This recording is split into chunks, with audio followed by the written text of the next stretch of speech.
आप सभी को जय मसीह की। एक बार फिर हम पिता परमेश्वर को धन्यवाद दें कि परमेश्वर ने इस कलीसिया के लोगों को आज एक अवसर दिया ताकि आज खुदा के कलाम को सुने। बाइबल में लिखा है, धन्य है वो जो धार्मिकता के भूखे और प्यासे, क्योंकि वो तृप्त किए जाएंगे। जब यीशु मसीह प्रचार करते थे तो सारे लोग जो खुदा के कलाम को, प्रभु के वचन को सुनते थे, वो आशीषित हो जाते थे, उनकी आत्मा तृप्त हो जाती थी, आत्मा तृप्त हो जाती थी। शारीरिक भोजन के लिए हम लोग क्या करते हैं? हम लोग शारीरिक भोजन के लिए अपने घर जाते हैं, है ना। घर का कोई व्यक्ति भोजन को बना के देता है, उस भोजन को खाते हैं, जिससे हमारी शारीरिक भूख मिट जाती है। वैसे ही हमारे लिए आत्मिक भूख भी है हमारी।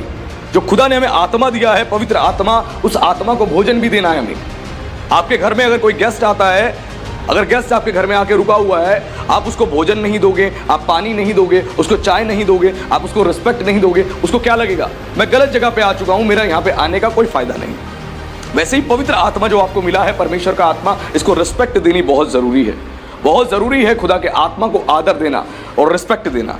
और जब हम आत्मिक रीति से चाहते हैं कि हमें आत्मा को मजबूत बनाए, तो उसको आत्मिक भोजन देना पड़ेगा, आत्मिक भोजन देना पड़ेगा। और हर कलीसिया के अगुवे की जिम्मेदारी है कि भोजन को वो अच्छे से परिश्रम करके तैयार करे, ताकि अपनी कलीसिया को अच्छे से अच्छा भोजन दे सके, अच्छे से अच्छा भोजन दे सके, ताकि कलीसिया के लोग आशीष के भागी हो सके। तो आज खुदा के कलाम को हम सुनेंगे, जिसके द्वारा हम लोग आशीषित होंगे। और आज के प्रचार के बुनियाद डालेंगे एक वचन से, उसके लिए खोलेंगे याकूब की पत्री अध्याय 1 उसका पद 26, book of James chapter 1 verse 26। और कोई इस वचन को मेरे लिए पढ़े। यदि कोई अपने आप को भक्त समझे और अपनी जीभ पर लगाम ना दे, पर अपने हृदय को धोखा दे, तो उसकी भक्ति व्यर्थ है। Hallelujah, hallelujah. जेम्स यहाँ पर क्या कह रहा है? याकूब क्या कह रहा है? याकूब कह रहा है, यदि कोई अपने आप को भक्त समझे। कोई कहता है कि मैं भक्त हूँ, भक्त इन द सेंस मैं एक रिलीजियस पर्सन हूँ, मैं खुदा को मानने वाला हूँ, मैं ईश्वर को मानने वाला हूँ, मैं धार्मिकता का जीवन जीने वाला हूँ, मैं एक धर्मी मनुष्य हूँ। तो बताया जा रहा है, अगर वो कोई कहता है तो उसके अंदर कौन सी क्वालिटी होनी चाहिए? लिखा है, यदि कोई अपने आप को भक्त समझे और अपनी जीभ पर लगाम ना दे, पर अपने हृदय को धोखा दे, तो उसकी भक्ति व्यर्थ है। जितने मर्जी आप भक्त हो, जितने मर्जी आप 4 घंटे प्रार्थना करते हो, आप 8 घंटे प्रार्थना करते हो, आप दुनिया भर का दान करते हो, आप दुनिया भर की बाइबल पढ़ते हो, आप घंटों घंटों बाइबल का अध्ययन करते हो, आप चर्च में आते हो, चर्च में सेवा करते हो, वॉलंटियर की सेवा कर रहे हो, आप वॉलंटियर बन के सेवा कर रहे हो, आप चर्च में एक प्रीचर बन के सेवा कर रहे हो, या आप चर्च में कोई भी सेवा कर रहे हो, या बाहर जाकर आप एवेंजलिज्म कर रहे हो, कुछ भी कर रहे हो, अगर आपकी जुबान पे लगाम नहीं है तो आपकी भक्ति व्यर्थ है। तो आप भक्त नहीं हो, आप खुदा के भक्त नहीं हो। आप मत कहो मैं खुदा का भक्त हूं। अगर खुदा के भक्त हो तो आपकी जुबान पे लगाम होना जरूरी है। ये कलाम आपकी जुबान पे लगाम लगाता है। जो जुबान खुलती है और जिस मर्जी को जो मर्जी कहना शुरू कर देती है, इस जुबान पे लगाम लगाता है कलाम। जब खुदा के वचन को सुनते हो तो बोलना सीखते हो। ये वचन बोलना सिखाता है। जैसे आपका कोई बच्चा अगर पैदा होगा, बच्चे को कुछ भी बोलना नहीं आता, पिता क्या करता है? बुलवाता है। माँ क्या करती है? बुलवाती है। बेटा बोलो पापा, बोलो मम्मा, बोलो मामा, बोलो दादा, बुलवाते हैं। कई दिनों तक बुलवाते हैं, कई महीने तक बुलवाते हैं। तो बच्चा बोलता है मम्मा पापा। जैसे ही बोलता है बच्चा, वैसी माँ की खुशी अलग होती है, पिता की खुशी अलग होती है, परिवार की खुशी अलग होती है। क्यों? बच्चे ने बोलना शुरू कर दिया, बोलना शुरू कर दिया। वैसे जब मसीह में आपका नया जन्म होता है, बॉर्न अगेन, जब आप नया जन्म प्राप्त करते हो मसीह में, वैसे ही खुदा का सेवक आपको कलाम से सिखाता है कैसे आपको बोलना है। और जब उस प्रकार आप बोलना सीख जाते हो तो खुदा का सेवक बड़ा खुश होता है और खुदा भी खुश होता है। अगर कलाम के हिसाब से बोलना नहीं सीखते तो खुदा भी नाराज होता है और खुदा के सेवक को भी दुख लगता है कि जो मैं सिखा रहा हूं इतने समय से, ऐसे बोलना सीखो, ऐसे बोलना सीखो, अभी तक सीख ही नहीं पाए, ये सीख ही नहीं पाए। इसका मतलब है कि ये इस सेवक की बात को वैल्यू नहीं दे रहे, खुदा के कलाम को वैल्यू नहीं दे रहे। खुदा का कलाम सिखाता है हमें कैसे बोलना है। वचन में लिखा है, बोलो तो मानो ऐसा बोलो कि खुदा का वचन बोलते हो और तुम्हारा बोलना सलोना हो। तुम्हारा बोलना सलोना हो, यानी ऐसा हो तुम्हारा बोलना कि सामने वाले के जीवन में आपके बोलने से आशीष आ जाए। तुम्हारा बोलना अनुग्रह से भरा हो। तुम जब बोलो तो लोग खुदा की मर्सी को, उसकी दया, उसके आनंद को रिसीव करें। तुम्हारा बोलना ऐसा होना चाहिए, तभी लोग आपकी हेल्प करेंगे, तभी आपकी लोग मदद करेंगे। आपका बोलना इस प्रकार होना चाहिए। कई लोगों का बोलना, नीति वचन में लिखा है, कई लोगों का बोलना मानो ऐसा होता है तलवार सा चुभ जाता है। बोलते ऐसा लगता है तलवार चला दी। ऐसा लगता है पत्थर फेंक फेंक के मार रहे हैं, पत्थर फेंक फेंक के, तलवार चला दी, पत्थर फेंक फेंक के मार रहे हैं। और वो बोली ऐसी होती है, हृदय को आर पार छेद देती है। और उसके बाद सुनने वाला कहता है मुझे तो गुस्सा आ रहा है, मेरा तो मन खराब हो गया, मुझे तो गुस्सा आ रहा है। ये कैसे बात कर रहे हैं, इनको बोलने की तमीज तक नहीं है। पत्नी कहती है पति को बोलने की तमीज नहीं, पति कहता है अरे मैं घर पे आता हूं, इसको बोलने की तमीज नहीं, बच्चों को तमीज नहीं। आजकल जमाना उल्टा हो चुका है। आजकल बच्चे माँ बाप से नहीं डरते, बच्चे जो है माँ बाप से नहीं डरते। माँ बाप किन से डरते हैं? बच्चों से। मैंने कुछ कहा, इसे पलट के अगर जवाब दे दिया, मूड ऑफ हो जाएगा, दिल टूट जाएगा, बोलना ही नहीं। उल्टा जमाना आ चुका है। 10 साल से खुदा की सेवा कर रहा हूं और मेरा ये एक्सपीरियंस रहा है, बहुत परिवारों में माँ बाप उल्टा बच्चों से डरते हैं। क्यों? बच्चों ने डरा रखा है। कुछ जो मर्जी मुंह में आता बक देते हैं, उल्टा सीधा बोल देते हैं। और माँ बाप बेचारे कुछ भी कहने से पहले 4 बार सोचते हैं, मैं कहूं या ना कहूं, कहूं या ना कहूं। इसके पीछे दोष किसका है? माता पिता का, जो अच्छी परवरिश नहीं कर पाए, या दोष बच्चे का है जो अच्छी परवरिश को हासिल नहीं कर पाया? किसका दोष है? कहीं ना कहीं इसमें दोष जो है परिवार का भी है और कहीं ना कहीं उस बच्चे का भी है। क्यों? उनकी जो मैच्योरिटी होती है, स्पिरिचुअल मैच्योरिटी, वो नहीं है, बच्चों में भी नहीं है और कई जगहों पे पेरेंट्स में नहीं है। कई बार तो पेरेंट्स अच्छे हैं लेकिन बच्चों में नहीं है, कई बार बच्चों में अच्छी मैच्योरिटी है लेकिन पेरेंट्स में नहीं है। वो अंडरस्टैंडिंग बहुत ज़रूरी है। यहाँ कलाम क्या सिखा रहा है कि जो अपने आप को भक्त समझता है, जो कोई अपने आप को भक्त समझता है, उसकी जुबान पे लगाम देना अनिवार्य है। आप लगाम दो, यानी आपकी सीमा होनी चाहिए, आपको सीमा पता होनी चाहिए, कितना बोलना है, किसको बोलना है, उससे ज़्यादा नहीं बोलना। आपको अपनी सीमा पता होनी चाहिए। अगर आप सीमा का उल्लंघन करते हो तो उसके बाद उसके घातक परिणाम भी होते हैं, घातक परिणाम भी होते हैं। अगर रोड पे आप जा रहे हो, किसी को बोलो कि भाई साहब एक बार टाइम बताएंगे कितना हो रहा है, वो बता देगा। अगर उसने नहीं सुना आपकी बात को, वो खुद किसी चिंता में डूबा हुआ है, किसी चिंता में खोया हुआ है, उसने नहीं सुना, आप बोलोगे अरे भाई साहब सुनाई नहीं दे रहा क्या? आपसे पूछा टाइम कितना हो रहा है, टाइम तो बताओ। अब वो घर से बीवी से लड़के आया है, बच्चों से लड़ाई करके आया है, बॉस से लड़ाई करके, अब क्या करेगा? वो सारा गुस्सा आप पे उतारेगा। वो कहेगा तुम्हारा नौकर लग रहा हूँ क्या मैं? तुम्हारा नौकर लग रहा हूँ जो तुम्हें समय बिताऊं? घड़ी पहनो अपने हाथ में, मुझसे क्या पूछ रहे हो? क्यों? हमारा बोलना ही ठीक नहीं। आज 90% लोग जो परेशान हैं वो अपनी जुबान की वजह से। जीवन में आशीष नहीं, घर में आशीष नहीं, व्यापार में आशीष नहीं, नौकरी में आशीष नहीं। क्यों? जुबान की वजह से। जुबान की वजह से। लिखा है तेरी बोली तेरा भेद खोलती है।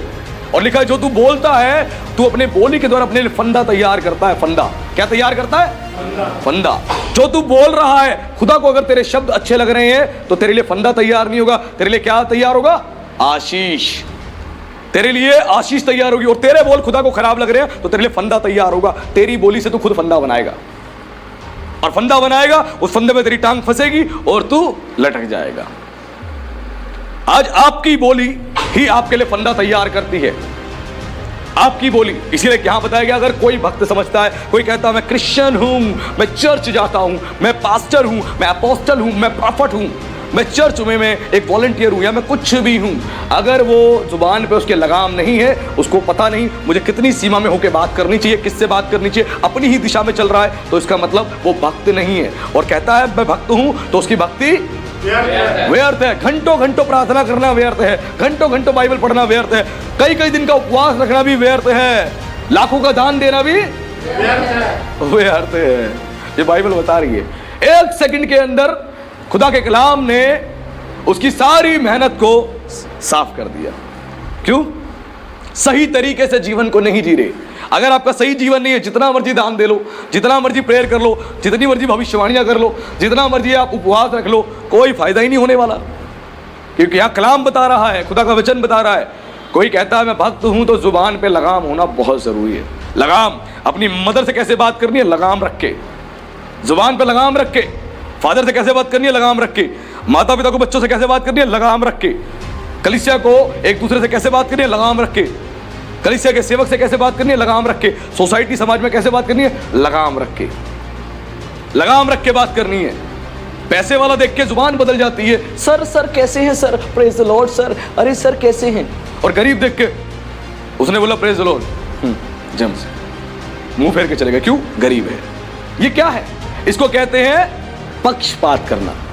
इसको कहते हैं कि अपनी इच्छा से किसी भी व्यक्ति को नापना और तोलना। बाइबल में लिखा है जिस नाप से तू नापता उसी नाप से तुम्हें भी नापा जाएगा। जिस वजन से तू तोलता उसी वजन से तुझे भी तोला जाएगा। जैसे तोलोगे वैसे तोले जाओगे, जैसे नापोगे वैसे ही नापे जाओगे। वेट और मेजर जिस प्रकार आप यूज करते हो वैसे आपके लिए यूज किया जाता है, ध्यान रखना। वेट और मेजर जिस प्रकार आप यूज करते हो उसी प्रकार आपके लिए भी यूज किया जाता है। और अब बाइबल बताती है, खुदा कलाम बताता है कि परमेश्वर भी तोलता है, वो भी नापता है और तोलता है। एक व्यक्ति था, वो खुदा के मंदिर के पात्र निकलवा लिए उसने। वो नबूकदनेस्सर का बेटा था, खुदा के मंदिर के सारे पात्र निकलवा लिए और उसमें शराब पी रहा था, बैठ के ऐश कर रहा था, दाखरस वाइन, ओहो, और आनंद से बैठा था, अपने लोगों के साथ मजे कर रहा था। इतने में एक हाथ आया, स्वर्ग से हाथ आया और दीवार पर लिखने लगा।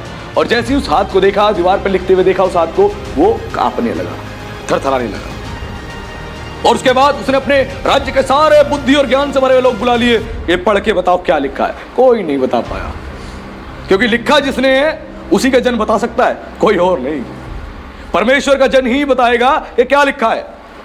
और उसके बाद डैनियल बुलाया गया और डैनियल आया, डैनियल ने पढ़ा और डैनियल ने बोला यहां पर लिखा है तू परमेश्वर के तराजू में तोला गया और हल्का पाया गया, और हल्का पाया गया। हल्का पाया गया।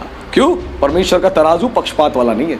वो तेरी शक्ल देख के, तेरी अकल देख के नहीं तोलता, वो तेरी आत्मा और तेरे काम, तेरे मन को देख के तोलता है। यही तो उसकी खास बात है। उसका तराजू न्याय का तराजू है, वो पक्षपात नहीं करता। पास्टर है उसके लिए, विश्वासी है उसके लिए, भविष्यवक्ता है उसके लिए, कोई प्रेरित है उसके लिए, नहीं, इक्वल है उसका तराजू। मूसा ने खुदा की व्यवस्था का उल्लंघन किया, इजरायली होके जानते हुए अपने बेटे का खतरा नहीं किया। परमेश्वर अपना दूध भेज दिया, जा इसको मार, पक्षपात नहीं किया। उसकी पत्नी ने उसके बेटे की खलड़ी का खतरा करके वो दूध के आगे भेज दिया, फेंक दिया, तो दूध ने छोड़ दिया, परमेश्वर ने उसकी जान बख्श ली। यानी परमेश्वर कब बख्शता है? जब आप उसके अधीन हो जाते हो। परमेश्वर पक्षपात नहीं करता, कोई भी हो पक्षपात कभी नहीं करता, ध्यान रखना। मूसा जो बाइबल का सबसे ज्यादा सामर्थी भविष्यवक्ता बताया गया है, परमेश्वर ने उसको भी नहीं छोड़ा, पक्षपात नहीं करता। कभी भी आप पक्षपात मत करें, शक्ल देख के, अकल देख के, नोट देख के बात नहीं करें। परमेश्वर कहता है अच्छा बेटा मैं सब जानता हूं तेरे बारे में, तू पाखंडी है, तू ढोंगी है, तू डबल स्टैंडर्ड का व्यक्ति है, तू शक्ल देख के, अकल देख के बात करता है। खुदा को ऐसा नहीं चाहिए। कलीसिया के अगुओं को चेतावनी दी गई है और कलीसिया के लोगों को चेतावनी दी गई। याकूब कहता है जब तेरी कलीसिया में कोई धनवान व्यक्ति आए, गले में सोने की मोटी मोटी चेन डाल रखी हो, अंगूठियां डाल रखी हो, तेरी कलीसिया में आए तो ऐसा ना हो वो जैसी आए तू किसी गरीब को बोले उठ तू पीछे जा, और उसको बोले सर प्लीज आप आइए ना, बैठिए ना, और तू बिठाए, आओ प्लीज सर प्लीज, अरे सर के लिए कोल्ड ड्रिंक लेके आओ, अरे चाय लेके आओ, बैठो सर। तो वो कह रहा है अच्छा बेटा सर आओ, तुम्हें सर बनाता हूं मैं, आओ, नहीं चाहिए। उसने बोला बल्कि तेरी कलीसिया में कोई धनवान भी आए तो उसको तो पीछे बिठा, पक्षपात नहीं। जो बैठा है, गरीब व्यक्ति आगे बैठा है, निर्धन आगे बैठा है, उसका आदर कर, क्योंकि वो परमेश्वर की रचना है। जैसे वो रचना है तो ये भी परमेश्वर की रचना है। उसके पैसे को देखकर, उसकी मोटी मोटी चेनों को देखकर, अंगूठियों को देखकर बहक मत जा, कोई पक्षपात नहीं। एक सच्चा सेवक जो होता है उसकी कलीसिया में कोई धनी हो चाहे गरीब हो, वो सिखाने में, समझाने में, डांटने में कोई पक्षपात नहीं करता, इक्वल समझाता है, इक्वल बोलता है। यही तो एक सच्चे सेवक की पहचान होती है, वो पक्षपात नहीं करता। वही पक्षपात ना कलीसिया को करना है पैसे वाला देखकर, और ना ही कलीसिया के अगुवे को करना है कोई पैसे वाला देखकर, सबके लिए इक्वल है। इसलिए बताया गया जिस वचन में लिखा इसी प्रकार कि यदि कोई भक्त समझता है तो अपनी जुबान पे लगाम देना अनिवार्य है, जरूरी है, और नहीं करता तो उसकी भक्ति व्यर्थ है। यानी जितनी मर्जी मिनिस्ट्री कर लो सब वेस्ट है, सब वेस्ट है। आपकी मिनिस्ट्री करने का, आपके सेवा करने का, प्रार्थना करना वेस्ट है। एक बहन बहुत प्रार्थना करती, जब समय मिलता प्रार्थना करती, बाइबल पढ़ती, प्रार्थना करती, बाइबल पढ़ती, लेकिन अपने घर में अपनी माँ को गुस्से में कुछ भी कह देती। अगर माँ ने कुछ कहा, जब तक किसी ने उसको कुछ नहीं कहा, पूरी आत्मिक रहती, प्रेज द लॉर्ड, प्रभु का धन्यवाद। जैसी माँ ने डांटा किसी बात के लिए, वैसी अंदर का रूप बाहर। उसके बाद सारी आत्मिकता साइड। तुम कैसे कह रही हो मुझसे, है बोल कैसे रही हो? माँ से लड़ना चालू, बाप से लड़ना चालू, भाई से लड़ना चालू, बहन से लड़ना चालू। एक दिन परिवार के लोगों ने कह दिया कि तेरा चर्च जाने का फायदा क्या है, तू चर्च जा तो रही है, तेरी जुबान पे तेरे कंट्रोल तो है नहीं, लगाम तो है नहीं, जिस मर्जी को जो मुंह में आता तू बकती रहती है। लगाम है नहीं तो इतनी प्रार्थना करते क्या फायदा। उसने बोला मेरा प्रभु तुम्हारा न्याय करेगा, तुम्हारा न्याय करेगा, प्रभु तुम्हारा न्याय करेगा। वो तो न्याय करता है, उसको उकसाओ नहीं। जब वो न्याय करता है तो इक्वल करता है, बराबर का। और प्रभु ने फिर उस लड़की का न्याय कर दिया। वो कई दिन तक बीमार रही, परेशान रही, बिस्तर में रही और दुखी हो गई और फिर रोने लगी, बिलखने लगी। उसके बाद उसको एहसास हुआ कि हाँ मैं गलत करती थी, अपने मदर फादर के साथ, अपनी फैमिली मेंबर के साथ मैं गलत बिहेव करती थी। बाइबल में लिखा है कि तुम जगत की ज्योति हो। तुम जगत की ज्योति हो। जब तुम जगत की ज्योति हो, तुम्हारे द्वारा जगत को रोशनी मिलनी चाहिए, तुम्हारे घर के लोगों को रोशनी मिलनी चाहिए। तुम्हारा बोलचाल, तुम्हारा व्यवहार लोगों को डायरेक्शंस दी, लोगों की हेल्प करे। इस प्रकार का तुम्हारा बोलचाल होना चाहिए, इस प्रकार का तुम्हारा जीवन होना चाहिए। तुम बहुत बोलते हो, बहुत ज्यादा बोलते हो, जितनी मर्जी प्रेयर कर लो, फास्टिंग कर लो, कोई बेनिफिट नहीं होने वाला। ये कलाम बता रहा है। इस जुबान को लगाम देना बहुत जरूरी है, तभी आप भक्त कहलाओगे, वरना नहीं। और एक और वचन जो है, नीति वचन अध्याय 18 पद उसके 21 में लिखा है, मैं पढ़ देता हूं। जीव के वश में मृत्यु और जीवन दोनों होते हैं। जीव के वश में मृत्यु और जीवन दोनों होते हैं। ये क्यों बात बोली गई है? जीव के वश में जीवन और मृत्यु दोनों होते हैं। आपकी जुबान किसी के भी जीवन को नाश कर सकती है, किसी के घर को नाश कर सकती है। इस जुबान के वश में जीवन है और मृत्यु है। किसी की पत्नी अच्छी है और उसके दोस्त ने कह दिया कि तेरी पत्नी को तो मैंने देखा था फलाना फलाना आदमी के साथ। अब क्या हुआ? उसने सुना, उसके अंदर आक्रोश। जिस पत्नी से प्यार कर रहा है, जिस पत्नी की इज्जत कर रहा है, किसी ने कहा और उसने सुना, किसी की जुबान से निकली बात और इसके कानों में गई। अब ये गुस्से में, अब घर आके पत्नी पे गुस्सा उतारना चालू, लड़ना चालू। अब धीरे धीरे वो लड़ाई बढ़ती गई। फिर बोला अरे मैंने फिर देखा था, फिर लड़ाई बढ़ती गई और धीरे धीरे लड़ाई बढ़ती गई। सुखी परिवार, अच्छा परिवार, शांत परिवार, दोनों पति पत्नी प्यार करते, लेकिन जुबान से बोला और बोलने के बाद क्या हुआ? उसके परिवार में मृत्यु आ गई, प्रेम की मृत्यु हो गई, आनंद की मृत्यु हो गई, शांति की मृत्यु हो गई। और उसके बाद परिवार में लड़ाई झगड़ा और ऐसी सिचुएशन आ गई, अंत में डिवोर्स लेना पड़ गया और बच्चे भी बेचारे भटक गए। आपकी जुबान के अंदर जीवन और मृत्यु दोनों हैं। उसी जुबान से आपने बोला भाई आपकी पत्नी तो बहुत अच्छी औरत है, बड़ी भली औरत है, बड़ा अच्छा जीवन जीती है, धार्मिकता का जीवन जीती है, भलाई का जीवन जीती है, बड़े अच्छे से आदर करती है। अब उसके पति के मन में क्या आ रहा? प्यार, इज्जत, कि मेरी पत्नी की तारीफ हो रही है मेरी पत्नी की तारीफ हो रही है। अब उसके अंदर अब परमेश्वर का प्रेम आना शुरू हुआ अपनी पत्नी के लिए, और ज्यादा और अधिक। और उसकी दूसरे व्यक्ति की बातों की वजह से उनके परिवार में एक जीवन आ गया। अब वो अपनी पत्नी पे और प्राउड करता है, और गर्व करता है, और उसकी इज्जत करता है। क्यों? क्योंकि किसी व्यक्ति ने अपनी जुबान से उसकी पत्नी की अच्छी तारीफें करी, अच्छी बातें बोली। इसीलिए लिखा वचन में है कि जुबान के वश में जीवन और मृत्यु दोनों होते हैं, और जो उसे काम में लाना जानता है उसका फल भोगेगा। जो बात मैंने बताई, काम में लाना, जुबान का सही इस्तेमाल करें, काम में लाना जाने। खुदा ने जुबान आपको किस लिए दी है? किस लिए? आपको जुबान खुदा ने इसलिए दी है, उसका कलाम का प्रचार करें, सुसमाचार प्रचार करें। करते हैं? आपको जुबान किस लिए दी है? ताकि आप उसकी बढ़ाई करें, उसकी तारीफ करें, उसके बारे में बताएं। जुबान किस लिए दी है? परमेश्वर की स्तुति महिमा करने के लिए। किस लिए दी है? दूसरों को आशीष देने के लिए, बरकत देने के लिए। आज जुबान किस लिए खुलती है? उसने कुछ कहा, अच्छा तेरे कीड़े पड़े, तेरे आग लगे, तेरा बेड़ा गर्क हो जाए, तेरी दुकान लुट जाए, तेरा घर लुट जाए, मैं तुझे बताऊं, मैं ये करूं। अरे बाप रे, खुदा कह रहा है क्या जुबान दी है मैं तो जुबान बना के पछता रहा हूं। मैंने कैसी जुबान बनाई थी और कैसी जुबान हो गई है। अरे वाह, रुकती ही नहीं है जुबान, रॉकेट से भी तेज निकलती है जुबान, रॉकेट से भी तेज। इसीलिए समझना है, आपकी जुबान को काम में लाना सीखें, जुबान का सही इस्तेमाल करें। आपको जुबान खुदा ने दी है दूसरों के घर परिवार को बनाने के लिए, दूसरों की जिंदगी को बनाने के लिए। खुदा ने बोला है कि तुम आशीष के सोते हो, तुम्हारी जुबान से आशीष निकलनी चाहिए। लिखा है कि एक ही जुबान से मीठा और खारा पानी नहीं निकलता और नहीं निकलना चाहिए। एक सोते से मीठा और खारा पानी नहीं निकलना चाहिए। वैसी जुबान से बोला गया है कि आशीष और श्राप नहीं निकलने चाहिए, आशीष और श्राप नहीं निकलने चाहिए। एक ही जुबान से हम पिता की स्तुति, प्रशंसा और महिमा करते हैं, और उसी जुबान से जो परमेश्वर के सदृश बनाए हुए परमेश्वर के लोग हैं उसको श्राप देते हैं। तेरा बेड़ा गर्क हो जाए, तेरे आग लग जाए, तेरा घर बर्बाद हो जाए। ये क्या है? आपकी जुबान को आपको इस्तेमाल करना नहीं आ रहा, तो दूसरों के लिए बेड़ा गर्क कर रहे हो, तुम्हारा उल्टा हो जाएगा बेड़ा गर्क, क्योंकि तुम अपनी जुबान से अपने लिए क्या बना रहे हो? फंदा। फंदा। बोलो जितना बोलना है, तुम्हारे फंदे रेडी हो रहे हैं। पहले एक फंदा, फिर दूसरा, फिर तीसरा। तुम चलते जाओगे, कहोगे एक फंदे में फंस गया, अब दूसरा, तीसरा, फंदे पे फंदे, फंदे फंदे। शिकारी होता है, जंगल में जाता है शिकार करने के लिए, वो कई सारे फंदे बिछा के रखता है।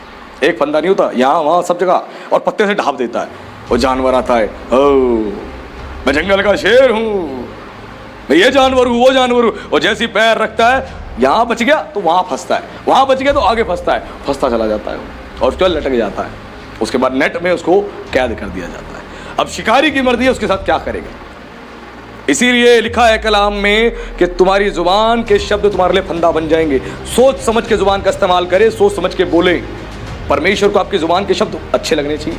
अगर उसको बुरे लग रहे हैं ना, जिंदगी भर परेशान हो जाओगे, जिंदगी भर कभी जीवन में सुख नहीं आएगा। चाहे 20 साल हो जाए, 25 साल हो जाए, 40 साल हो जाए, अपनी जुबान से आप परेशान रहोगे। और कितने परिवार मैंने ऐसे अपने जीवन में देखे हैं जो सिर्फ जुबान की वजह से परेशान थे, हैं और अभी भी हैं, जुबान की वजह से, क्योंकि बोलना ही नहीं आता। जिस मर्जी को जो मर्जी कह देते हैं, जिस मर्जी को, अपनी माँ को, अपने बाप को, अपने भाई को, अपने बहन को, अपने परिवार के लोगों को, कि जो मर्जी मुंह में आता बकते रहते हैं। इसको जुबान को काम में लाना सीखो। ये जुबान परमेश्वर ने दी काम में लाने के लिए, काम में लाने के लिए जुबान दी है। कौन से काम में? भले कामों के लिए जुबान दी है, भले कामों के लिए, प्रार्थना करने के लिए, दूसरों को आशीष देने के लिए, दूसरों को सिखाने के लिए जुबान दी है, सुसमाचार प्रचार करने के लिए जुबान दी है, परमेश्वर की स्तुति महिमा करने के लिए जुबान दी है। ये ठगने के लिए, छलने के लिए नहीं दी है, अच्छे कामों के लिए जुबान दी है खुदा ने। इसका इस्तेमाल करे सही। लिखा है जो जुबान को काम में लाना जानता है उसका फल भोगेगा। यानी इसके मतलब आपको फल मिलता है, जुबान का इस्तेमाल करने से फल मिलता है। कौन सा? अमरूद, केला, संतरा नहीं, महंगे वाला ड्रैगन फ्रूट। फल मतलब रिजल्ट, रिवॉर्ड मिलता है, अवार्ड मिलता है। तेरी जुबान को तू सही इस्तेमाल करेगा, तुझे परमेश्वर रिवॉर्ड और अवार्ड देगा। सही इस्तेमाल करेगा, ठगेगा, छलेगा, झूठ बोलेगा, किसी की निंदा करेगा, बदनामी करेगा, अवार्ड नहीं मिलेगा, ना रिवॉर्ड मिलेगा। बेटा तू परेशान हो जाएगा उल्टा, क्योंकि तू जुबान का दुरुपयोग कर रहा है। एग्जाम्पल के तौर पे पैसा एक धर्मी मनुष्य के पास भी होता है और पैसा एक अधर्मी मनुष्य के पास भी होता है, और दोनों को खुदा ने उस पैसे की आशीष दी है। पैसे की आशीष खुदा ने दी है। अब धर्मी मनुष्य उस पैसे का इस्तेमाल कैसे करेगा? कमाएगा, जो पैसा खुदा ने उसको दिया उस पैसे को अपने परिवार के लिए इस्तेमाल करेगा, उस पैसे को परिवार की आवश्यकताओं के लिए इस्तेमाल करेगा, उस पैसे को खुदा के राज्य को बढ़ाने के लिए इस्तेमाल करेगा, लोगों की सहायता मदद के लिए इस्तेमाल करेगा। ये धर्मी का पैसा। अधर्मी का पैसा, पैसा आएगा, वो पैसा कहाँ जाएगा? नशे में। कहाँ जाएगा? जुए में। कहाँ जाएगा? कर्जों में। कहाँ जाएगा? गंदे गंदे कामों में वो पैसा जाएगा। वह दोनों के पास पैसा है, लेकिन एक अच्छा इस्तेमाल कर रहा है, एक गलत इस्तेमाल कर रहा है। और जो गलत इस्तेमाल कर रहा है उसका फल उसको मिल रहा है, रिजल्ट मिल रहा है, वो परेशान होता रहेगा। और जो अच्छा इस्तेमाल कर रहा है उसको रिवॉर्ड, अवार्ड और आशीष मिलती रहेगी। वैसी जुबान खुदा ने आपको दी है, इसका सही इस्तेमाल करें, सही इस्तेमाल करें। इस जुबान के वश में जीवन और मृत्यु है। इस जुबान से सुसमाचार प्रचार करें, लोगों को जीवन मिल जाता है, लोगों को आशीष मिल जाती है इसी जुबान के द्वारा। और इस जुबान से दूसरों को कोसे, श्राप दे, उसका जीवन खराब हो जाता है। इस जुबान में खुदा ने आशीष दी है, इस जुबान का इस्तेमाल करें, इसको काम में लाए। काम में अभी तक काम में नहीं लेके आए, खुदा के लिए जिसने बनाया उसके काम में लेके नहीं आए। जिस मालिक के यहाँ काम करते हो, मालिक जो काम कहता है वो करते हो। अगर नहीं उसकी बात सुनोगे तो क्या करेगा? वो टर्मिनेट कर देगा, कहेगा फायर, जाओ छोड़ के, मैं तुम्हें फायर कर रहा हूं जॉब से, मैं तुम्हें निकाल रहा हूं नौकरी से, जाओ। क्यों? उसकी बात नहीं सुन रहे। खुदा वैसे ही कह रहा है कि तेरी जुबान मैंने बनाई है, मैं तेरा क्रिएटर हूं। और इस जुबान का इस्तेमाल कैसे करना है मैं कलाम से बता रहा हूं। सही इस्तेमाल करना है, अच्छा इस्तेमाल करना है, इज्जत दो इस जुबान से, आदर दो इस जुबान से, खुदा के लिए काम करो इस जुबान से। आपकी जुबान आशीष का सोता बन जाएगी। आप बोलोगे लोग आशीष पाएंगे, आप बोलोगे लोगों के जीवन में काम हो जाएगा। मसीह ने बोला है कि मैंने तुम्हें सारी आशीषें दे दी हैं। सारी आशीषें आज हर एक मसीह को मिल चुकी हैं। इस जुबान को आशीष के लिए इस्तेमाल करें। चेलों ने क्या किया? उन्होंने जाके सुसमाचार का प्रचार किया। इस जुबान को इस्तेमाल किया किसके लिए? परमेश्वर के राज्य को बढ़ाने के लिए, उसके कलाम को फैलाने के लिए, लोगों के लिए प्रार्थना करने के लिए। इस जुबान का सही इस्तेमाल किया। सही इस्तेमाल करें, बुराइयां नहीं, चुगली नहीं, निंदा नहीं, बदनामी नहीं, सही इस्तेमाल करें। और जैसा इस्तेमाल करोगे रिजल्ट भी वैसा ही मिलेगा, वैसा ही मिलेगा। कीचड़ में पत्थर मारोगे तो क्या होगा? कीचड़ उछल के आएगी और लगेगी। जब गंदा इस्तेमाल करते हो तो ऐसे ही कर रहे हो, लेकिन जब अच्छा इस्तेमाल करते हो तो आप अपने लिए अच्छी भूमि पर बीज बोते हो। और उसके बाद एक पौधा बनता है, एक पेड़ बनता है, उसमें फल लगते हैं और खुदा आपको बरकत देता है। जुबान का सही इस्तेमाल करना सीखें। आज बहुत सारे लोग नहीं जानते हैं खुदा ने आपको जुबान दी है, और कहता है, यशाया कहता है कि तूने मुझे ऐसी जुबान दी है कि मुझे सिखाने वाली, दूसरों को सिखाने वाली जुबान दी है। खुदा आपको जुबान जो देता है उसका इस्तेमाल करना है लोगों को अच्छी बात सिखाने के लिए, भड़काने के लिए नहीं, गुमराह करने के लिए नहीं, गिराने के लिए नहीं, अच्छे कामों के लिए जुबान इस्तेमाल करो, क्योंकि इसका एक रिजल्ट है, इसका एक रिवॉर्ड है जो परमेश्वर देता है, एक ब्लेसिंग है जो देता है। उसके बाद आगे एक वचन और पढ़े, मत्ती रचित सुसमाचार अध्याय 15 उसके पद 18 और 19 को पढ़े। यहाँ पे प्रभु यीशु मसीह ने अद्भुत बात कही इस जुबान के विषय में, जिसको आप जानोगे। पर जो कुछ मुंह से निकलता है वह मन से निकलता है और वही मनुष्य को अशुद्ध करता है। हाँ, पहले यहीं पे हम रुकते हैं। प्रभु यीशु मसीह ने बड़ी अच्छी बात बोली, लिखा पर जो मुंह से निकलता है वह मन से निकलता है और वही मनुष्य को अशुद्ध करता है। अशुद्ध करता है या शुद्ध करता है? अशुद्ध करता है। पवित्र करता है? नहीं। धर्मी बनाता है? नहीं। क्या करता है? अपवित्र करता है। अपवित्र करता है, उसको अशुद्ध करता है। जो मुंह से निकलता है, यानी आपके मुंह के शब्द आपको शुद्ध और अशुद्ध बनाते हैं। शुद्ध और अशुद्ध, आपके मुंह के शब्द जो मुंह से निकलता है वो आपको शुद्ध और अशुद्ध ठहराते हैं। आप शुद्ध रहोगे तो परमेश्वर को ग्रहण योग्य रहोगे, आप अशुद्ध हो जाओगे तो उसको कभी स्वीकार नहीं होगा। लिखा सारी अशुद्ध चीजें अपने पास से दूर कर, लिखा अशुद्ध वस्तुओं को मत छू। और बाइबल ये बता रही है, प्रभु ने कहा कि जो तू बोलता है उसके द्वारा तू अशुद्ध हो सकता है और जो बोलता है उसी के द्वारा तू शुद्ध हो सकता है। आपके मुंह के शब्द आपको शुद्ध और अशुद्ध बनाते हैं। आपके मुंह के शब्द बहुत सोच समझ के अपनी जुबान का इस्तेमाल करें। गलत तरीके से इसका इस्तेमाल कर रहे हैं तो अशुद्ध ठहर जाएंगे, अशुद्ध, और आपके जीवन में कभी बरकत नहीं आएगी। खुदा आपको ग्रहण ही नहीं करेगा। 10 साल बैठे रहो चर्च में, 20 साल बैठे रहो, खुदा को आप पसंद ही नहीं आओगे। क्यों? अपनी जुबान का दुरुपयोग करते हो, गलत उपयोग करते हो, अच्छा उपयोग नहीं करते। और उसके बाद इसी में क्या लिखा है आगे? क्योंकि बुरे विचार, हत्या, पर स्त्री गमन, व्यभिचार, चोरी, झूठी गवाही और निंदा मन ही से निकलती है। हाँ, लिखा है 19 में, क्योंकि बुरे विचार जो इंसान रेडी करता है अपने मन में, वो किससे निकलते हैं? मुंह से। अपने मुंह से बोलता है। विचार तो मन में है ना, अब वो विचार प्रकट कैसे होते हैं? मुंह से।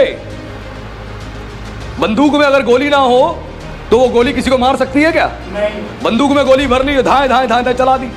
और होता है बुरे विचार, किसी के लिए बुरे बुरे विचार रखते हो। जलन, ईर्ष्या, ये एक पहचान होती है, ये बुरे विचार हैं। जलन करना, ईर्ष्या करना, बुरे विचार रखना, किसी स्त्री के बारे में, किसी पुरुष के बारे में, किसी प्रॉपर्टी के बारे में, किसी भी चीज़ के बारे में बुरे बुरे विचार करना, ये परमेश्वर को पसंद नहीं है। और ये एक व्यक्ति नहीं सोचता, उसका बुरा स्वभाव जब हो जाता है, वो बुरा हो जाता है तो बुरे विचार उत्पन्न होते हैं। लिखा है भला मनुष्य अपने मन के भले भंडार से भली भली बातें बोलता है, और बुरा मनुष्य अपने मन के बुरे भंडार से। कौन से भंडार से? बुरे भंडार से। यानी बुराई का स्टोर रूम है उसके पास, बुराई का भरा पड़ा है। ये भी बुरा, वो भी बुरा, ये भी बुरा, ये भी बुरा। और बुरा व्यक्ति सबको ही बुरा कहेगा, सबको ही बुरा। तू भी बुरा, तू भी बुरा, तू भी बुरा, सबको ही बुरा कहेगा। बुरा व्यक्ति वो किसी को भी अच्छा नहीं करेगा, ये उसकी एक विशेषता होती है। जो व्यक्ति देखना जो सबको बुरा बुरा कहता है ना, कि सब बुरे हैं, सब बुरे, अलर्ट हो जाना उससे, समझना कि भैया ये व्यक्ति खुद बुरा है। ये बुरा व्यक्ति सबको बुरा कहेगा, किसी को नहीं बख्शेगा, किसी को नहीं। घर के व्यक्ति को नहीं बख्शेगा, बाहर के व्यक्ति को नहीं बख्शेगा, जहाँ नौकरी कर रहा है वहाँ के लोगों को नहीं बख्शेगा, देश के लोगों को नहीं बख्शेगा, किसी को नहीं बख्शेगा। बुरा व्यक्ति सबको बुरा कह देगा, सबको बुरा। कोई भी व्यक्ति को वो अच्छा नहीं बोलेगा। और जो हमेशा जुबान से सबको बुरा कहता रहता है ना, समझ जाओ गड़बड़ है मामला। मन उसका जो स्टोर रूम है, उसके मन का जो स्टोर रूम है वो बुराई से भरा हुआ है, वो सबकी बुराई करने में लगा रहेगा। और लिखा भला मनुष्य मन के भले भंडार से भली भली बातें बोलता है। अगर मन में अच्छी बातें हैं, खुदा का कलाम है, तो सबके लिए भली भली बातें बोलोगे, अच्छा सोचोगे, अच्छा बोलोगे, अच्छा विचार रखोगे। क्यों? आप अच्छे हो, आप भलाई करोगे, आप बुराई नहीं करोगे, आप भलाई करोगे। और कलाम में लिखा है कि बुराई को भलाई से जीत लो। वो जितनी मर्जी बुराई करे तुम फिर भी भलाई करो, वो जितनी मर्जी बुराई करे फिर भी भलाई करो। क्यों? क्योंकि खुदा ने कहा है कि बुराई को भलाई से जीत लेना है। भलाई में ताकत है, शक्ति है, सामर्थ्य है, जीत लेना है। यहूदा आया यीशु के पास, यीशु को पकड़वाने के लिए। जब यीशु गत्समनी के बगीचे में था, वो आया टेम्पल ऑफ पुलिस को लेके, पैसे लेके, प्रधान याजकों को लेकर आया यीशु को पकड़वाने के लिए। और जैसे ही आया यीशु से मिलने के लिए, क्योंकि उसने बोला था उन प्रधान याजकों को, टेंपल ऑफ पुलिस को, कि जिसको मैं चूमूंगा वही यीशु होगा, तुम पहचान लेना। और वो आया, और जैसे ही वो आया, यीशु को पता था मुझे पकड़वाने आया, यीशु ने फिर भी बोला मित्र, मित्र कह के यहूदा को अपने गले लगाया। सोचो वो पकड़वाने वाला है, फिर भी यीशु ने कहा मित्र, और मित्र कह के गले लगाया, गले लगाया और चूमने लगा। यीशु ने कहा जो तू करने आया है तू कर ले, मैं जानता हूं तू ये चिन्ह दे रहा है उनको मुझे चूम के। लिखा है इसलिए बैरी जो होता है अधिक चुंबन करता है। जो बैरी आपका बुरा चाहेगा ना वो बहुत मीठा मीठा बोलेगा, बड़े चुंबन करेगा, आप बड़े अच्छे हो, आप बड़े अच्छे हो, आप बड़े अच्छे हो, बड़े चुंबन करेगा जो बैरी होगा आपका। लिखा है वचन में, वैसे आया और चूमने लगा, यहाँ चुम्मा, यहाँ चुम्मा, यहाँ चुम्मा, चूम चूम के दिखा रहा है, उनको बता रहा है। इसको लगा यहूदा को अगर मैं नहीं मैं किस करूंगा तो पहचानेंगे कैसे, तो एक की जगह 2 3 और किस करने लगा कि पहचान लो यही यीशु है, पकड़ लो, क्योंकि नोट तो मेरी जेब में आ गए हैं, अब तुम्हारा काम है, मैं तो फ्री हो गया। जो बैरी होगा अधिक चुंबन करेगा, बड़ा मीठा मीठा बोलेगा, बड़ा मीठा मीठा, बड़ा मीठा मीठा बोलेगा, ध्यान रखना। लेकिन लिखा है जो प्रेम करता है वो क्या करता है, वो खुली हुई डांट देता है, खुली हुई डांट से सिखाता है। लिखा खुली हुई डांट गुप्त प्रेम से उत्तम है। जो खुल के आपको डांटता सिखाता है वो आपसे सच्चा प्रेम करता है, वही प्रेम करता है। और जो खुली हुई डांट जिसकी नहीं है वो आपसे प्रेम नहीं करता। इस बात को सीखे और यीशु ने उस बुराई को भलाई से जीत लिया। और बाद में क्या हुआ, जब यीशु मसीह को पकड़वा के ले जाया गया, फिर यहूदा को रियलाइज हुआ, क्या रियलाइज हुआ, उसको रियलाइज हुआ कि यीशु ने तो मुझे प्यार किया, यीशु ने मुझे प्यार किया। जब हम भोज में बैठे थे, खाना खाने के लिए बैठे थे, यीशु ने मुझे अपने बगल में बिठाया, मुझे अपने बगल में बिठाया, मुझे एक अच्छा आदर दिया। और जब मैं पकड़वाने गया उसको तो उसने मित्र कह के मुझे अपने गले से लगा। उसको रियलाइज हुआ और फिर पश्चाताप हुआ उसको, उसने फिर जाके रिग्रेट महसूस किया और वापस उनको वो चांदी के सिक्के फेंक दिए, बोला मैंने निर्दोष को पकड़वा दिया है, और जाके सुसाइड कर लिया। इसलिए जो मर्जी कोई आपके साथ बुराई करो, आप भलाई करने में लगे रहो, आप भलाई करने में लगे रहो। बुरा है वो इसीलिए बुराई कर रहा है, आप भले हो इसलिए भलाई करो, और बुराई को भलाई से जीत लो। क्यों मसीह को बोला जाता है कोई तुम पे सताव करता है, परेशान करता है, तुम प्रेम भरा व्यवहार करो, तुम प्यार करो, तुम गले से लगाओ। यीशु ने कहा कोई तेरे एक गाल पे थप्पड़ मारे दूसरा भी आगे कर दे। मैंने एक एवेंजलिस्ट की वीडियो देखी, 2 एवेंजलिस्ट थे और वो साउथ साइड में एक जगह पे प्रचार कर रहे थे, और अच्छे खासे लंबे चौड़े हेल्दी लोग जाके प्रचार कर रहे थे, सुसमाचार का प्रचार कर रहे थे गली गली जाके। अचानक से कुछ ऐसे लोग आए जो उनको पकड़ के, 2-3 लोग थे, ज़्यादा लोग नहीं थे और पतले दुबले थे, उनका विरोध करने लगे, उनका विरोध करने लगे। उसके बाद उनको थप्पड़ भी मारने लगे, उनको थप्पड़ मारने लगे, बेमतलब में थप्पड़ मारने लगे। और वो लंबे चौड़े हेल्दी हैं और थप्पड़ मारने लगे। वो चुपचाप वो कह रहे अरे ब्रदर आप क्या कर रहे हो, क्या कर रहे हो, वो फिर भी मार रहे। वो चाहते एक झापड़ मारते उड़ते हुआ जाता, वो तीनों उड़ते हुए जाते उनके एक झापड़ में। वो इतने लंबे चौड़े विशाल थे, लेकिन फिर भी वो चुपचाप सह रहे थे और बोल रहे थे गॉड ब्लेस यू, प्रभु तुम्हें आशीष दे। कह रहे आपके दिल को भड़ास, आपने दिल की भड़ास निकाल दी, आप खुश हो ना, ओके गॉड ब्लेस यू। यीशु फिर भी आपसे प्यार करता है, मैं फिर भी आपसे प्यार करता हूं। आज तो घर में अगर माँ ने कुछ कह दिया बेटे को, मैं बात नहीं करूंगा, पति ने कुछ कह दिया मैं बात नहीं करूंगी, पत्नी ने कुछ कह दिया मैं बात नहीं करूंगा, मत करो बात। ये इस बात का संकेत है कि तुम्हारे अंदर लव ही नहीं है, प्रेम ही नहीं है। माफ करना सीखो, माफ करना। और कलाम सिखा रहा है कि जो मन में आता है वो आपकी आइडेंटिटी को शो करता है। आपके मन में जो आता है, लिखा है क्या क्या निकलता, बुरे विचार निकलते हैं, हत्या, परस्त्रीगमन, व्यभिचार, चोरी, झूठी गवाही और निंदा।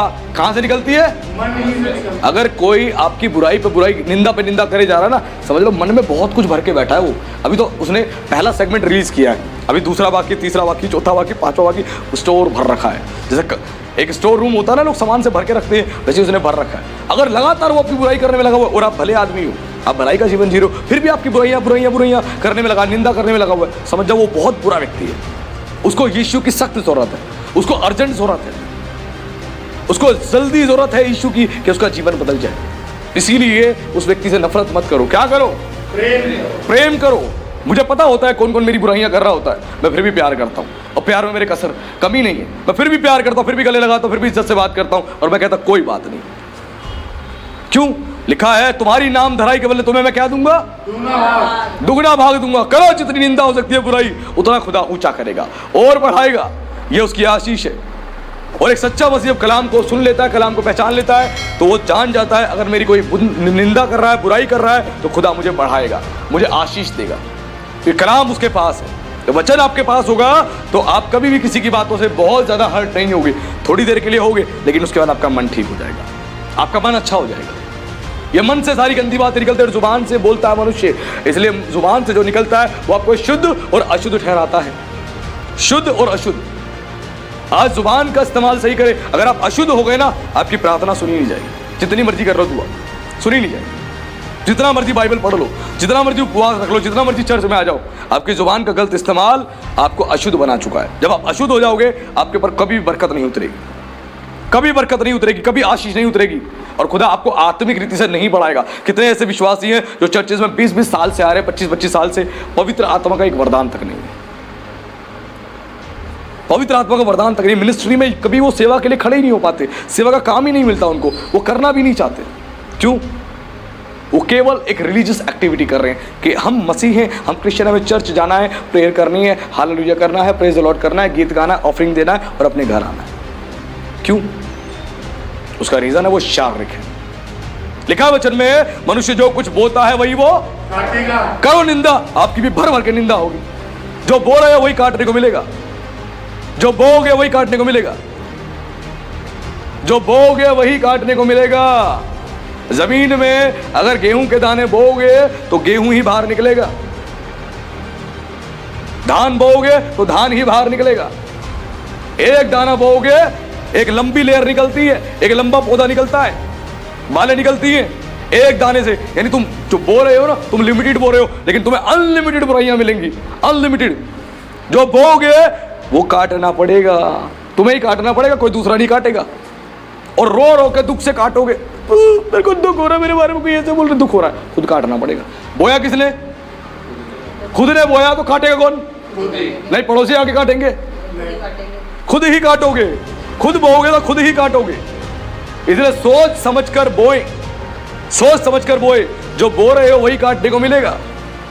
ये बाइबल की ये बातें हैं जो संसार में कहावतें चल रही है।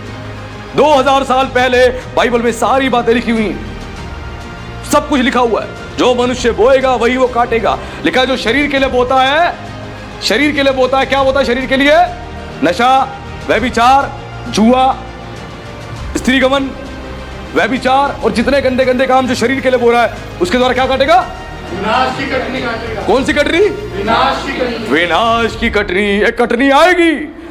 यूहन्ना ने बोला हसुआ उसके हाथ में है, कुल्हाड़ा उसके हाथ में है, और जो जो पेड़ फल नहीं लाते वो काटे जाएंगे और आग में झोंके जाएंगे। इसलिए मन फिराओ के योग्य फल लेके आओ। और प्रकाशित वाक्य में लिखा है हसुआ है स्वर्गदूतों के हाथों में। एक हसुआ आएगा, वो आके फसल को काटेंगे। जो बोओगे वही काटने को मिलेगा, वही, कुछ और नहीं। शरीर के लिए बोओगे, जो शरीर पर खूब खर्चा करोगे, शरीर पर मेहनत करोगे, गंदे कामों के लिए, गंदी बातों के लिए, बस केवल शारीरिक इच्छाओं को पूरा करने के लिए, विनाश की कटनी है उसके लिए। विनाश की कटनी काटेगा वो, विनाश की। लेकिन जो आत्मा के लिए बोता है, आत्मा के लिए परिश्रम, आत्मा के लिए कैसे बोते हैं हम? प्रेयर करके, फास्टिंग करके, कलाम को पढ़ के, कलाम पर चल के, सेवा करके, पवित्रता का जीवन जी के हम अपनी आत्मा के लिए बोते हैं। आप बो रहे हो। और आत्मा के लिए जो बोता है उसका क्या होगा? अनंत जीवन की कटनी काटेगा। वो अनंत जीवन की कटनी काटेगा। परमेश्वर उसको इटर्नल लाइफ देगा, स्वर्ग में परमेश्वर के साथ रहेगा। अनंत जीवन की कटनी को काटेगा जो आत्मा के लिए बोएगा। आज अपने आप को सेल्फ चेक करें कि आप शरीर के लिए बो रहे हैं या आत्मा के लिए बो रहे हैं। शरीर के लिए यदि बो रहे हैं तो विनाश की कटनी तय है, और यदि आत्मा के लिए बो रहे हैं तो अनंत जीवन की कटनी काटने को मिलेगी। अनंत जीवन की कटनी, इस बात को समझना है। और एक वचन और खोले जिसके द्वारा खुदा के कलाम को और अच्छे से आप समझ पाएंगे कि जुबान के विषय में शिक्षा क्यों दी गई है। पहला पतरस अध्याय 3 उसके पद 10 को पढ़े, क्या लिखा है? 1 पीटर चैप्टर 3 वर्स 10। क्योंकि जो कोई जीवन की इच्छा रखता है और अच्छे दिन देखना चाहता है, वह अपनी जीभ को बुराई से और अपने होठों को छल की बातें करने से रोके रहे। हाँ, जो कहता है मैं भक्त हूं, मैं तो स्वर्ग ही जाऊंगा, जो कहता है मैं विश्वासी हूं, बड़ा आत्मिक विश्वासी हूं, मैं चर्च जा रहा हूं, मैं स्वर्ग ही जाऊंगा, तो कलाम बता रहा है, यहां पे लिखा है वचन में, क्योंकि जो कोई जीवन की इच्छा रखता है और अच्छे दिन देखना चाहता है, वह अपनी जीभ को बुराई से रोके रखे। ध्यान से वचन को दोबारा सुनना।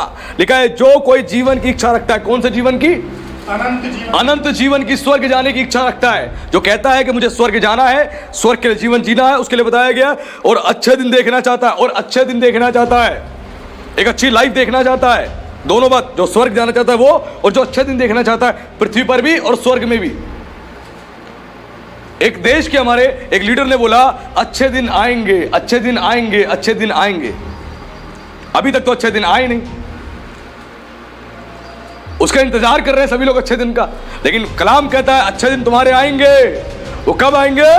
जब तुम इस कलाम को फॉलो करोगे। क्योंकि जो कोई जीवन की इच्छा रखता है और अच्छे दिन देखना चाहता है, यानी स्वर्ग जाना चाहता है और पृथ्वी पर अच्छे दिन देखना चाहता है, अपने घर में, अपने परिवार में, अपनी जिंदगी में जो अच्छे दिन देखना चाहता है, उसके लिए बोला वह अपनी जीव को, किसको? जीव को। फिर से जीव आ गई बीच में, सारी गड़बड़ी ये जीव ही कर रही है। और हमने जाना इसी जीव के वश में मृत्यु और जीवन दोनों है। इसी जीव के वश में मृत्यु जीवन दोनों है। ये जीव, आपकी जीव आपको एक अच्छा जीवन दे देगी, अच्छा फ्यूचर दे देगी ये जीव, और यही जीव आपके भविष्य को खराब कर देगी। यही जीव, इसका सही इस्तेमाल करें। लिखा है जीव को बुराई से, किससे रोक के रखना है? बुराई से। नहीं करो बुराई जीव भर भर के, क्या होगा? अच्छे दिन देखोगे? नहीं। बुरे ही बुरे दिन आएंगे और कोई रोक नहीं पाएगा। इस जुबान से बुराई नहीं करनी है, रोक के रखे। जैसे मन में बुराई आए किसी के लिए, स्टॉप, वहीं पे रोक जाए, समझ जाए अच्छे दिन नहीं है देख पाऊंगा, बुरे ही बुरे दिन दिखेंगे। इस जुबान को वहीं रोक ले, वहीं इसका सही इस्तेमाल करें। अगर गड़बड़ी कर रहे हो जुबान कोई, तो परेशान हो जाओगे। चाहे पिता हो, माता हो, भाई हो, बहन हो, बच्चे हो, कोई मर्जी हो, जुबान से बुराइयां नहीं करनी किसी, कंट्रोल में रखना है इसको, कंट्रोल में। यही जुबान शरीर के अंदर सबसे छोटा अंग है, ये छोटा सा अंग, ये काम करती है और दांतों के बीच में जाकर छुप जाती है। क्यों? दांत उसकी प्रोटेक्शन कर रहे हैं। जुबान तो काम कर देगी और दांत उसकी प्रोटेक्शन कर रहे हैं। अब घूसा खाएगा तो कौन खाएगा? दांत। मुंह खाएगा, दांत खाएंगे। काम किसने किया? जुबान ने। चोट किसने खाई? मुंह ने, दांत ने। सोचो, ये जुबान, इसको कंट्रोल में रखना। ये बड़ी चंचल है, इसको कंट्रोल में रखना। इसकी चाल में बड़ी चंचलता है, सही इस्तेमाल करना। ये काम तो करवा देगी, बाद में परेशान करवा देगी। काम करके दांतों के बीच में छुप जाएगी। दांत, उसको पता है दांत जो है पत्थर है, वो चारों तरफ घेरे हुए हैं, सुरक्षा हो गई। जिसको बोला, अब वो गुस्से में आया, उधर पलट के थप्पड़ मारा, घूसा मारा। अब ये चेहरा कह रहा मैंने क्या किया था, मैंने तो कुछ किया ही नहीं, मेरे को क्यों चुपटाई पड़ी। काम किया जुबान ने, दांत और चेहरा सब कुछ सह रहे हैं। इसलिए जुबान का सही इस्तेमाल करना। वो प्रोटेक्शन लेके बैठी है, पहले ही प्रोटेक्शन लेके। इसलिए जुबान को बुराई से रोक कर रखना है, और उसके बाद अपने होठों को छल की बातें करने से, छल की बातें करने से, छलावा नहीं करना, छलावे वाला काम नहीं करना। इसको छलना, उसको छलना, छलावे वाला काम नहीं करना। छलने वाला व्यक्ति होता है वो बड़ा ही प्यारा प्यारा मीठा मीठा बोलता है। छलने वाला व्यक्ति बहुत प्यारा प्यारा मीठा मीठा बोलेगा। जब आपको कोई पॉलिसी करवानी होगी, या आपको कोई प्रोडक्ट आपको बेचना होगा, जो भी आएगा, सेल्समैन आएगा या जो भी एजेंट आएगा, वो बड़ा मीठा मीठा बोलेगा, अरे आपका भविष्य अच्छा हो जाएगा, अरे आप ये पॉलिसी ले लो, आप ये करवा लो, बड़ा मीठा मीठा बोलेगा। उसको उसकी माइनस पॉइंट पता है, वो कभी भी अपनी कंपनी की उस पॉलिसी की माइनस पॉइंट नहीं बताएगा आपको, कभी नहीं बताएगा माइनस पॉइंट। क्रेडिट कार्ड देने वाले कभी माइनस पॉइंट नहीं बताएंगे, लोन देने वाले कभी माइनस पॉइंट नहीं बताएंगे, अच्छा अच्छा बताएंगे, अच्छा अच्छा अच्छा अच्छा, सिर्फ अच्छा अच्छा। क्यों? उसको पॉलिसी बेचनी है। वैसे छलने वाला आदमी बहुत मीठा मीठा बोलता, बहुत मीठा मीठा। ऐसी मिठास कि शहद में नहीं मिलेगी आपको, चीने में नहीं मिलेगी, ऐसी मिठास, और आपके दिल में घुल जाएगी। आप कहोगे हाँ मेरे फायदे की बात कर रहा है। लिखा है ऐसी गलती नहीं करनी है।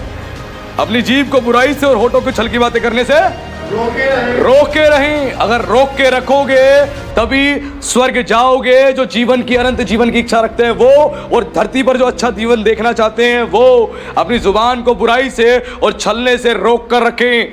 ये कलाम कह रहा, अच्छे दिन देखोगे ही देखोगे, क्योंकि जुबान को तुम काम में लाना सीख चुके हो और इसका फल तुम ही भोगोगे। अच्छी बातें बोले, अच्छे से बात करें, रिस्पेक्ट दें, खुदा के कलाम को प्रचार करें, लोगों को गवाहियां दें, इस जुबान का सही इस्तेमाल करें। इस जुबान का सही इस्तेमाल करोगे, इसका फल आप ही भोगोगे। और इससे रोक के रखना है।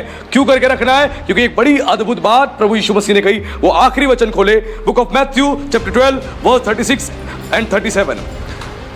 मत्ती रचित सुसमाचार अध्याय 12 उसके पद 36 और 37, जिसमें इस प्रकार लिखा है, और मैं तुमसे कहता हूं कि जो जो निकम्मी बातें मनुष्य कहेंगे, जो जो निकम्मी बातें मनुष्य कहेंगे, न्याय के दिन वह हर एक बात का लेखा देंगे।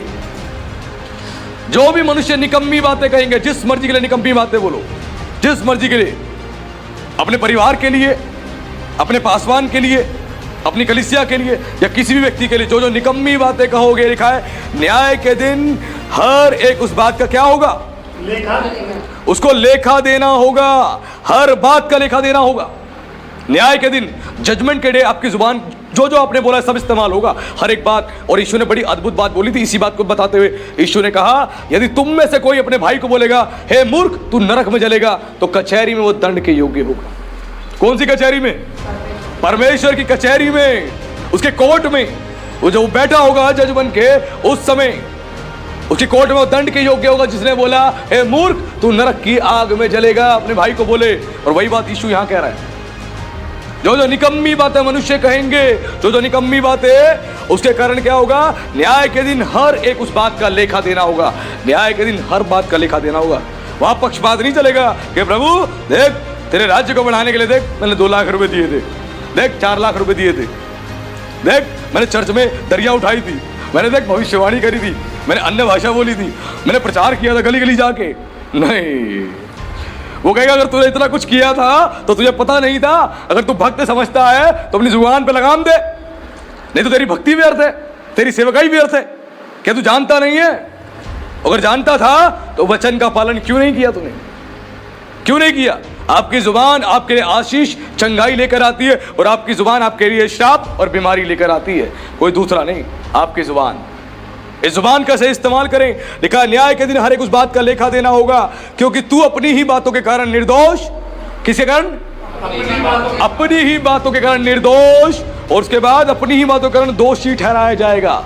तेरी बातों के कारण ही तू निर्दोष और दोषी ठहरेगा, धरती पर भी और वहां पर भी। तूने बोला और तू दोषी ठहर गया। मैं क्यों कहता हूं, पवित्र आत्मा के विरोध में भी बातें मत करना, किसी की निंदा नहीं करो, बदनामी नहीं करो। अगर आपको नहीं पता तो ये अनपॉर्डेबल सिन है, इसकी क्षमा नहीं है। अपनी बातों के कारण आप दोषी ठहर गए। अगर आप निंदा कर रहे हो, बुराई कर रहे हो अपनी जुबान से जिस मर्जी की, तो खुदा देख रहा है, आप दोषी ठहर जाओगे। और किसके सामने दोषी ठहरोगे? परमेश्वर के सामने। ब्रह्मांड का परमेश्वर जिसने सब कुछ बनाया है, उसके सामने दोषी ठहर जाओगे। जब उसके सामने दोषी ठहर जाओगे तो कोई बचा सकता है आपको? कोई भी नहीं। इस बात को सीखें, न्याय के दिन हर एक बात का लेखा देना होगा। हर एक बात का। जो मनुष्य कहेगा, अच्छी बातें कही उसका भी लेखा लिया जाएगा, जो बुरी बातें कही उसका भी लिया जाएगा। अच्छी बातों के कारण, अगर आपने अच्छी बातें करी हैं तो उसके कारण आप निर्दोष ठहरोगे, आपको अनंत निवास में, स्वर्ग में ले जाया जाएगा। और अगर आपने जीवन भर बुराइयां करी हैं, बदनामी करी है, अपनी सास की, अपनी बहू की, अपने बेटे की, कलीसिया की, पादरी की और दुनिया भर के लोगों की बेमतलब में करने में लगे पड़े हो, तो उस दिन, न्याय के दिन, कोई भी बचा नहीं पाएगा। धरती पे भी नहीं बचा पाएगा। परमेश्वर पनिशमेंट यहां भी देता है। लिखा है वो ताड़ना करता है, ताड़ना। ये गलतियां ना करें। और न्याय के दिन तू अपनी ही बातों के कारण दोषी और निर्दोष ठहराया जाएगा, अपनी ही बातों के कारण। आज जुबान का सही इस्तेमाल करें, आज सीखें। लिखा है वचन में, प्रभु यीशु मसीह ने कहा, अंधकार के लोग अधिक चतुर हैं ज्योति के लोगों से, उनके जैसे रीति और व्यवहार करने में। अंधकार के लोग, संसार के लोग जो है, रीति व्यवहार करने में ज्योति के लोगों से अधिक चतुर हैं। उनको पता है इसीलिए ज्योति के लोगों को और चतुर बनना है और अपनी जुबान का सही इस्तेमाल करना है, सही इस्तेमाल करना है, जिसके द्वारा तुम आशीषित होगे, जिसके द्वारा तुम्हारा परिवार आशीषित होगा, जिसके द्वारा तुम्हारा घर आशीषित होगा। इसी जुबान के द्वारा एली महायाजक के उसके पुत्रों का और उसका क्यों सर्वनाश कर दिया परमेश्वर ने? क्यों कर दिया? एक ही दिन में सफाचट कर दिया। एली जो था एक महायाजक था, परमेश्वर के भवन में हाई प्रीस्ट था, और उसके बेटे थे वो याजक थे, और उसके बेटे सारे गंदे काम, निकम्मे काम कर रहे थे, परमेश्वर के भवन के अंदर गंदे गंदे कामों कर रहे थे। और ये सारी खबर जो है एली महायाजक के पास पहुंच गई थी कि तेरे पुत्र जो हैं एली, तेरे पुत्र व्यभिचार कर रहे हैं सेवा करने वाली स्त्रियों के साथ और गंदे गंदे काम कर रहे हैं। सारी खबर पहुंच गई थी, और वो लोग जो वेदी पे भेंट चलाने आते हैं उनके साथ भी गलत व्यवहार कर रहे हैं। सारी खबर पहुंच गई थी, लेकिन एली महायाजक ने अपने बच्चों को नहीं डांटा, कुछ भी नहीं बोला, कुछ भी नहीं बोला। और परमेश्वर ने एली महायाजक उसके बेटों का एक ही दिन में सफाया कर दिया, सफाया कर दिया, साफ कर दिया। पूरा परिवार एक ही दिन में नाश हो गया। और बाइबल स्कॉलर बताते हैं एली याजक को, उसको कहते हैं ढीला याजक। वो ढीला याजक था। याजक कभी ढीला नहीं होना चाहिए, गंभीर होना चाहिए, सचेत होना चाहिए। वो समय असमय तैयार होना चाहिए, सिखाने के लिए, समझाने के लिए, अपने लोगों के लिए दुआ प्रार्थना करने के लिए। ऐसा चाहिए प्रभु को। जैसे पौलुस था, पतरस थे, प्रभु के लोग थे, ऐसे चाहिए याजक उसको, जो सेवा करने वाले हों। ढीले नहीं चाहिए। आपके बच्चे गलत कर रहे हैं, आपको सिखाना है, समझाना है। आपके पेरेंट्स गलत कर रहे हैं, उनको भी समझाना और सिखाना है। पेरेंट्स ये ना सोचे हम जो मर्जी करेंगे, बच्चे हमें समझा सिखा नहीं सकते, क्योंकि इतना अधिकार उनके पास नहीं है। ये गलत फहमी है। आप गलत चाहोगे, बच्चों की जिम्मेदारी है समझाना और सिखाना। बच्चे गलत चाहेंगे, आपकी जिम्मेदारी है समझाना और सिखाना। ये रिस्पॉन्सिबिलिटी को समझे एक दूसरे के प्रति। ये प्रेम को दर्शाता है, ये प्रेम को बताता है। इस प्रेम को जाने, और आज के कलाम से हमने जाना, खुदा के वचन से जाना कि जुबान का सही इस्तेमाल करना है। इस जुबान में बरकत ही बरकत है, अगर सही इस्तेमाल करोगे। अवार्ड, रिवॉर्ड और ब्लेसिंग्स है खुदा की ओर से, इस जुबान का सही इस्तेमाल करोगे। लिखा है जिस घर में तू जाए, घर के लोगों को बोलना कि परमेश्वर तुम्हें आशीष दे, तुम्हारा कल्याण हो। लिखा है वचन में, अगर उस घर के लोग योग्य होंगे तो तेरा कल्याण उनके ऊपर ठहर जाएगा, नहीं तो तेरे पास वापस लौट आएगा। वो योग्य होंगे, तेरी दी गई आशीष उनको लगेगी, नहीं तो वापस आके तुझे लग जाएगी। तू ही आशीष का सोता हो जाएगा। इसलिए अपनी जुबान का सही इस्तेमाल करें। अन्य जाति लोगों के घर में जाए, चाहे विश्वासी के घर में जाए, जाके उस घर के लोगों को हमेशा आशीष दें। आपकी जुबान आशीष के लिए खुलनी चाहिए, श्राप के लिए नहीं। और आज हमने जुबान की अद्भुत आशीषें जानी, और उस जुबान के द्वारा अद्भुत हमने ऐसे गलत काम जाने जो हमारे जीवन का सर्वनाश कर सकती हैं। इसलिए जुबान का सही इस्तेमाल करें, क्योंकि आज समाज में 90% लोग इस दुनिया के अंदर अपनी जुबान की वजह से परेशान हैं और दोषी ठहर गए हैं। लेकिन अब जुबान का सही इस्तेमाल करें, सुसमाचार सुनाएं, अपनी गवाही दे और लोगों को प्रभु के पास लेके आए, ताकि उनका जीवन बचाया जाए। तो प्रभु का धन्यवाद। प्रभु आप सबको आशीष दे। सभी को जय मसीह की। जय मसीह की।